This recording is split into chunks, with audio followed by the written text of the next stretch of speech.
Hello, everyone, and welcome to our first forum that we are doing. My name is Katie Ross, and I'm the sustainability intern for the city of Glendale. And we are starting a new series kind of highlighting several environmental issues that we believe Glendale residents should start to care about and really kind of put that prioritization on environmentally and sustainability. So our first guest speaker is Jennifer Pinkerton, and she's actually on our newly formed Sustainable Commission. And so she's going to talk to us today about sustainable consumption. So I will pass it on to Jennifer to start the presentation. Hi, Katie. Thank you very much. I'd also like to thank the City of Glendale Sustainability Commission for inviting me to give this presentation. Just by way of background, I've got about 30 years experience in the environmental arena, mostly solid waste, recycling, policy development, zero waste, and also environmentally preferable purchasing. So I think sustainable consumption really is an extension of that. This really is intended as a quick overview to familiarize Glendale residents with the basic concepts, but I also do offer some practical examples to help make you a more aware and sustainable consumer, because we all buy products and services, and I know that and I'm sure many of you can stand to make some tweaks and improvements in this arena. If you have any questions or comments, my contact email address is at the very end of the presentation, and I understand that the entire presentation will be available online. So with that, let's get started. If I could have the first slide, please. Okay, so the Office of Sustainability sent me several questions, and this was the first one. What does it mean to sustainably consume and why is it needed? So I'm going to give you a couple definitions. There are many dozens of them out there, but I've distilled these down to the ones I think are the most important. So obviously it's the use of services and products to meet our basic needs. So think things like food, improve our quality of life, but also at the same time minimizing the use of natural resources and toxic materials, and also minimizing the generation of waste and the emissions of pollutants. Next slide, please. Okay, these are two quick definitions. I like this first one, very succinct and easy to understand: doing more and better with less. I think that really summarizes it quite well, meeting our needs, but doing it in a more resource efficient manner. Now I've included a second definition here too, and I want to point out a couple things in this: the production and use of products and services in a manner that is socially beneficial, economically viable, and environmentally benign. Those three things, social, economic, and environmental, that's often referred to as the triple bottom line. That's a new concept. So when you buy something, make something, adopt a policy, consider it from all three aspects, not just one, because they all really are interlinked. If you can operate your factory with solar power, that's cleaner air and that's better for your workers. And so it's got social benefits to it as well.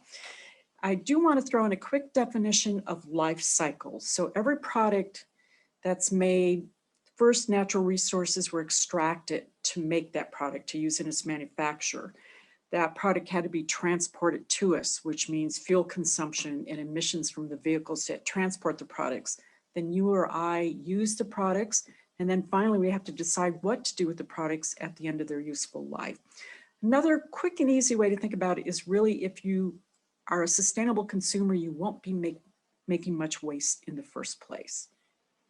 Also, one other point, sustainability really is about emulating nature, and nature is cyclical or circular. There really is no waste in nature. Leaves falling on your property, you might think of those as a waste material hassle, something you have to manage, but in the forest, dead leaves create mulch, which regenerates soil and provides nutrients for new trees to grow. So nature is circular, and it's all about trying to emulate that circularity in our own lives. All right, next slide, please. Okay, now same question, but we're dealing with the second half of that about why is sustainable consumption necessary. It's really about, we manufacture and use goods. I mean, we can't get through modern life without doing that. Everything from copier paper, newspaper, clothing, carpet, furniture, vehicles. But you want to do it in a way that minimizes impacts to the natural environment and minimize extraction of natural resources. but it's also about not being selfish. We need to consider the needs of future generations. We want to minimize and eliminate pollution when we can. We don't want to be so greedy about the resources that we're consuming. We need to make certain that we can meet our needs, but also that our children's and grandchildren's needs can be met. I'm sure you've all heard about the seventh generation. That's a concept about consider the impacts of everything that you do on the next seven generations that will follow you. So it's really about adopting long-term thinking about the impacts of everything we do. Okay, next slide, please. Okay, here's another question. Now, how will sustainable consumption protect our present and future environment? Well, think about it. Healthy people means healthy communities, and both require clean air, clean water. We have to have adequate natural resources. We also have to have a non-toxic environment. And as I mentioned before, all the products and services that we purchase, that we utilize, that we consume do affect our environment. You know, it's through extraction of raw materials, cutting down trees, mining iron ore, using water to make paper products. So everything we do, everything we consume does have an impact on the present, on the environment. And when you pollute, when there are air emissions, when we create toxins, those things don't vanish automatically. They're out there in the environment and we have to contend with them on a long-term basis. Just quickly consider paper products, for example. Trees are grown, they have to be harvested, they have to be transported to a paper mill. The trees are pulped at the paper mill and made into paper, which is a very, very water-intensive process. A lot of paper products are also bleached, and some of the bleach products are toxins. So you as a consumer have a choice. When you go to the store, you're buying copier paper, for example, you have a choice to buy copier paper that has recycled content, which is good. Recycled content means more, additional trees have to be harvested. Recycled paper reduces the amount of water that is used to manufacture paper. So you've got a choice when you're buying that paper product. Let's also consider cars. Cars have become much more efficient over time, which means we travel more miles per gallon. Emissions controls have greatly improved on cars, which improves air quality. Hybrid and electric cars reduce or further eliminate emissions. So newer cars that are more efficient, have cleaner emissions, mean better health. Again, we as consumers have a choice as to which car we're going to buy. Do we buy the gas guzzler that gets 10 miles per the gallon, or do you buy the electric car that gets maybe 50 or 60 miles to the gallon and has no tailpipe emissions? It's about making choices. Next slide, please. Okay, the third question is, how can we ensure sustainable consumption and production? Well, I like to think about it two ways. We, the consumer, we can control what we buy. And literally every dollar that we spend is a vote for or against sustainable consumption and against or for sustainability in a very general sense. Some of it is about acquiring new habits. A lot of what we humans do is we do a lot of things based on habit. We're not really consciously making decisions. So this is about building new habits and rethinking things. One of the biggest things and the hardest things is to buy only what you really need. As Americans, we live in a society that's consumer driven and convenience driven. Not buying things is a very hard habit for a lot of Americans to acquire. I have friends who literally buy things on a daily basis. It's a hard habit to break, but you have to distinguish between what you want and what you really need. There are other practices we can put into place. Reuse items. Don't be so quick to toss items. When you donate items, that's also another form of reuse. You can repurpose items. Can your old curtains be cut down to become a tablecloth, for example, instead of throwing them away? There are a lot of simple things like that that we need to incorporate into our daily habits. Now, there's the other half of this equation too, is manufacturers are out there making products based on what they think we want. So we have to influence those manufacturers. So one of the best ways is to do some basic research on manufacturers. Which ones are most protective of the environment and their workers? Are there manufacturers out there that use, for example, solar power to energize their factories? Are there companies out there that have measures, pollution control measures they put in place to protect their workers? A lot of that information is available online. Also, make your opinions known to manufacturers. If you think they're doing a good job, they're putting their products in recycled content packaging, compliment them, let them know you appreciate that. On the other end of that spectrum, if they're doing things you don't like, they're over packaging their items. If they're packaging their products in non-recyclable packaging, tell them about it, complain to them, because they know you have a choice where to spend your dollars. So if you make your opinions known to manufacturers, they will change their practices. They don't want to alienate their consumers. And one other thing I want to stress, that sustainable consumption really applies to everything. It's not just big ticket items like cars.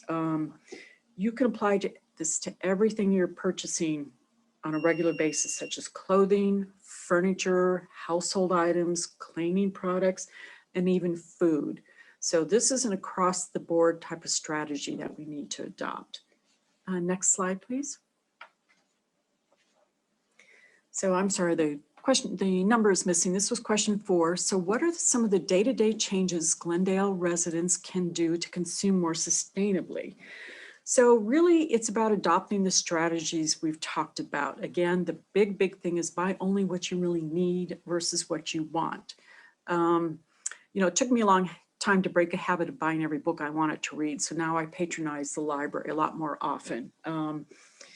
Reuse things, repair things, buy used items. Because when you think about it, if you're buying a used coat, for example, no new resources being extracted to make a new coat. You're buying a coat that already existed. The natural resources in effect are already embedded in that coat. Buy local whenever you can. A lot of products, including food, literally travel hundreds, if not thousands of miles to arrive at your local store. Well, when things get transported a long distance, that means fuel consumption and that means emissions from vehicles. So when you're buying local, you're reducing those emissions. Buy in bulk. When you buy in bulk, you're reducing the amount of packaging or the ratio of the packaging to the product. Buy durables. Try to buy clothing, furniture, everything that's built to last a long time. Don't buy things that are super trendy. Don't buy clothing with the idea that you're going to throw it away in 1 or 2 seasons because it's no longer fashionable. Now, some people will protest that more durable items cost more. Well, they may cost more upfront, but if you think about something that's not durable, if you buy a cheap blouse, how many replacement blouses you're going to buy when you could have purchased one more expensive blouse that's going to last you a long time. So don't get in the trap of buying trendy items. One of the most important things you can do is avoid single-use disposable items. This really is an absurd content. Every product out there has embedded energy and water. It's sort of absurd to buy something that's going to have a useful life that can be measured literally in minutes. You'll remember most cities in California, there's a bag ban. Remember the very flimsy plastic bags that stores used to give away? Well, the average life of that bag was probably measured in less than 20 minutes. But energy went into making that bag, water went into making that bag. So the whole concept of single-use disposable really is quite absurd, and please avoid it. It's something that got introduced into American society in the 1970s because we're very convenience-driven people. Well, I'm asking you to rethink that and break that habit. When you're dining at home, eat on reusable china plates. Don't use paper plates. There's a whole list of things out there where you've got choices, but always avoid disposable items whenever you can. I would also recommend that you rethink and reduce plastic purchases whenever you can, simply because a lot of plastic items are not recyclable. Plastic utensils are a perfect example. Plastic pots for plants are a perfect example. Glendale actually has a very restrictive recycling program, which is great. They accept only plastic items that have markets. So try to reduce your purchases of plastic items. Again, as I've mentioned before, buy items that have minimal packaging. And also consider the recyclability of what you buy. When I buy pet treats, for example, I can buy them in large plastic containers made out of #1 plastic, which is recyclable, or I can buy them in pouches, which are not recyclable. Here's another old habit that I think we need to resurrect. Consider sharing items. I have a friend who lives on the same block. We share a weed whacker, a mower, and wheelbarrows. Not every single household needs all of those items. Share items with friends, circulate books, circulate magazines. There are just a whole lot of things, and tools are just one example of things. We don't all need to buy those and have a full array of those things ourselves. And one last word of advice, I'll return to this later more in detail, is focus on food. Okay, so next slide, please. So I just want to run through several examples here of things we've been talking about to illustrate these things. So starting in the top row, left to right, a lot of homes have soap dispensers. People don't like messy bars of soap, right? Well, if you're going to buy a soap dispenser, consider a durable, permanent metal dispenser versus a plastic dispenser. When you're buying produce, avoid those non-recyclable plastic produce bags and instead take your own durable cloth produce bags. And I know some people say, well, the stores won't like those. Have actually never had a problem having those accepted at a store. The next item, plastic wrap for storing food that is not recyclable. So instead consider getting beeswax wraps. These, they're pretty darn near permanent. They're very durable and they can be cleaned off. And again, you're not generating an item that can't be recyclable. Last item in that row, we talked about avoiding single-use disposable items like paper napkins, which are not recyclable in Glendale. Instead, why not buy cloth napkins that are washable, durable? That's a picture of one of my napkins. That is probably 35 years old, and I expect it to last another 35 years. Dropping down to the bottom row, a lot of people use pads for cleaning their floors. Well, you all know there are paper or polyester-based single-use pads out there, but on the right is a picture of an alternative, which is a cloth cleaning pad that can be washed and reused over and over. The next, just a quick example of paper versus metal. These are plastic measuring spoons. The metal spoons are going to be a lot longer lasting because they're more durable. And if they break, they can be recycled, whereas these plastic spoons can't be recycled in Glendale. The next item, this is very interesting. You can now buy shampoo in bars, much about the same size as an ordinary bar of soap. And just look at the size differential. So look, that shampoo bar is not wrapped, but it was wrapped in a very small piece of paper, essentially, whereas the packaging for the traditional shampoo, that's a large plastic bottle. Now that plastic bottle can be recycled, but I want you to consider the weight differential between these two items. That shampoo bar weighs just a couple ounces. That bottle, that full bottle shampoo, that weighs over a pound. So it requires a lot more fuel to transport it. And that means more emissions from the vehicles transporting that bottle of shampoo. You can also get hair conditioner in bars at this time. So consider the size of the packaging too and the weight of the packaging. Then this last item, I think I mentioned this very briefly, I buy pet treats. Well, those are my two packaging choices. So I go with the recyclable and reusable plastic jar, and I use a lot of these jars at home for crafts and different things, buttons, all sorts of things. The pouch is non-recyclable and the ratio of the packaging to product is much better for the large container. Next slide, please. Okay, some more examples for you. Pots for flowers and vegetables. Go with the durable ceramic pot versus the non-recyclable plastic pot. Ceramic pot is more durable. If you break it, you can use the pieces of the ceramic pot in other pots. That plastic pot, once it's broken, you have really nothing to do with, no choice except to put that into the trash can for the most part.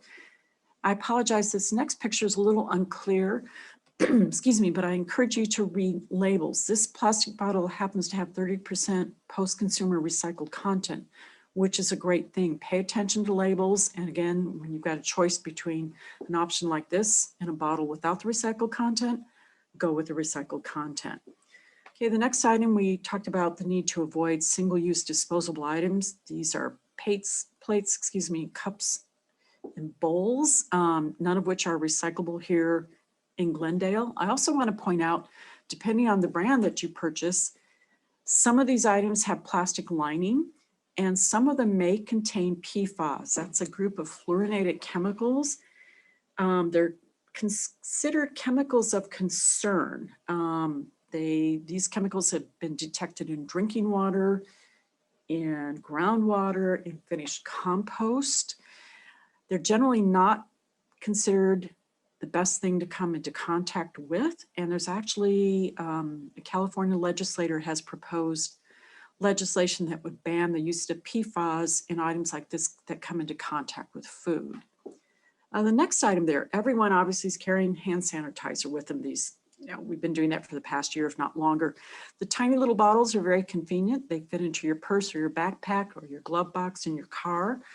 But what I would encourage you to consider is, instead of buying those and then disposing or even recycling them, buy one small one and then buy a very large container of hand sanitizer and just keep refilling the small bottle.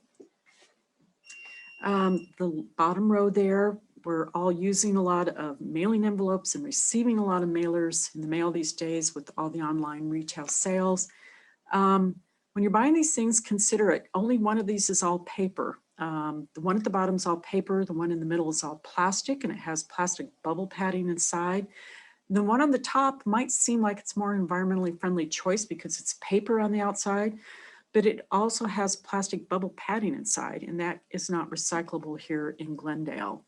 So I find quite often when I try not to indulge in online sales, because I find a lot of the items are overpackaged, but I find a lot of the times items come in these padded mailers when there was really no need. A softcover book doesn't need to be padded, in my opinion. So when you see over packaging or non-recyclable packaging like this again, please make your displeasure known to the companies. Okay, the next picture, we all have batteries at home. Instead of buying traditional batteries, why don't you consider purchasing rechargeable batteries? Generally, they cost less. They obviously last longer because they are rechargeable, and they reduce waste. Cities have to pay a lot of money to manage hazardous and toxic waste like batteries. So anything you can do to cut down on toxic products and extend their lives is a win for everybody. Now, this last photo, I'm sorry, it's not very clear. It's a pet peeve of mine. To-go and delivery meals have skyrocketed over the past year due to the pandemic. But the fact is, if I'm having a meal delivered to my home or I'm picking up takeout and taking it home, I don't need those plastic utensils. I don't need the salt and pepper provided to me. I don't need a single-use disposable paper napkin. I don't need condiments. I have soy sauce at home. I have ketchup and mustard and salt and pepper. So be sure to tell the restaurant or the online delivery service that you don't want these foodware accessories. The fact is, most of these things are never used and they go straight into the trash can. I think the only exception is if you buy a specialty item like, say, a Chinese chicken salad and there's a special sauce or dressing for that. Sure, tell them they can send that, but do you really need these plastic utensils? So, tell the restaurant, tell the delivery service you don't want these items. Next slide, please. Now, as I mentioned before, I really want to focus on food. This is one of the areas I think it's most important to focus on sustainable consumption. There are a lot of different statistics out there, but the general consensus is that of all the food produced in the United States, about 40% of it is wasted when you're measuring from the farm to our tables. Now, again, excuse me, depending on the statistics and how the measurements are taking, up to about 10% of all our energy. Oh, I'm sorry, can you go back 2 slides? Yes, and about 66% of all water in the United States is used to produce food. So fresh food is very energy and water intensive. So what can you do about it? How can you become a more sustainable consumer in this arena? Well, the first thing is really check before you shop. Look and see what's in your refrigerator and your cabinets before you leave the home. Create menus so you know what you're going to be preparing that week, and make a list about the items you need for those menus. Lastly, be very realistic about how much you actually need. I've been guilty about over purchasing, over shopping. I know a lot of us are. I would say err on the side of buying too little rather than too much. Fresh produce is an area of high concern because a lot of that is wasted. I'm sure many of you have seen the public service announcement, a cluster of strawberries shoved to the back of a refrigerator that go bad over several weeks. They were out of sight and out of mind, and the people forgot about them. So a habit I've tried hard to cultivate now is when I get home, I immediately open all the fresh produce that I purchase. I wash and chop and put it in containers. And I make sure to store that at the front of the refrigerator so I don't forget about it, because those are the most perishable items. One other item to consider, you can freeze a lot of foods. That's kind of a talent that's been lost over the years. You can refrigerate a whole list of things, including pasta, rice, nuts, flour, chocolate, some produce, some cheese, bread, and there's a list that goes on beyond that. When you freeze items, you obviously extend their useful life. Those things will not be going bad in your refrigerator. This next point is very important. Understand food dates. When you see this language on a food item, best by, sell by, use by, please be aware that these are not food expiration dates. What these indicate are the time frame for which that food is at its peak freshness. Again, these are not expiration dates. So do not throw away your container of yogurt because it's 2 days past the best by, sell by, or use by date. Infant formula is the only food item out there that has an actual expiration date. So, and also think there's another habit or talent we need to reacquire. It's a sniff test. If you open a container of spoiled milk or yogurt, it has a distinct sour smell. You'll know it's bad. So start acquiring that habit. Sniff foods and see if they smell fresh. I've got yogurt in my refrigerator right now that's several weeks past its use by date. It's still good. So just do some research about this, but be much more confident about these dates on food. You are not going to become ill if you open, a carton of milk that's 2 days past its best by date. Another reason to really focus on food, in addition to the fact that food is very energy and water intensive, there is a direct linkage to climate change. If you throw away food, if you put it in your trash, that food goes to a landfill. And once that food is in the landfill, it starts decomposing and it generates methane. And methane is one of the most impactful of the greenhouse gases that contribute to climate change. So really, if you take away nothing else from this presentation, focus on food, focus on cutting down food waste, don't overshop, freeze things, understand what food dates are. But if you practice those sustainability practices, if you put those into place, you should cut down on your food waste significantly. And that is a great thing for slowing climate change. Next slide, please. Now, one thing, how do you measure your progress? You want to become a sustainable consumer, but how do you know are you making progress? Are you doing a good job? What I would suggest, the easiest way is shoot for zero waste, meaning how much trash you put out, how much trash goes into your trash bin. Now, zero waste is probably not realistic for most of us, but why don't you start out by trying to cut your waste by about 30%? One of the things too is know how many trash bins you have at home and what size they are. If you live in an apartment building or a condo, and also at your office, go down to the dock, check out how many trash dumpsters there are, know what size they are, and find out from your building management how often are those trash bins empty. Because the more you practice sustainable consumption, the more you avoid buying things you don't need, the more you reuse things, the more durable things you buy that last longer, the more you donate and reuse items, the more you shop for recyclability of items, the less waste you generate. So this has got practical implications and benefits too. If you reduce the amount of trash that you're generating, you might be able to reduce the number of trash bins you have at home, or drop the size of the trash bins, or if you're in a condo, reduce how frequently those trash bins are serviced. For example, it takes me about 4 months to set out one small trash bin, and there are people doing a lot better job than I am out there. So I would say, look at your trash, start with trying to cut it by about 30%. Next slide, please. Okay, our last slide, one of the most important, how can Glendale residents get involved in sustainability work with the city? Lots of opportunity. There's some great organizations out there. Consider joining the Sierra Club. The LA chapter, in fact, covers Burbank and Glendale, and there's a Verdugo Hills chapter, which is part of the larger organization. I'm going to give a shout out for the Glendale Environmental Coalition. This is a group that's been around about 4 years. I'm a member. It's been very instrumental in accelerating Glendale's move toward renewable energy.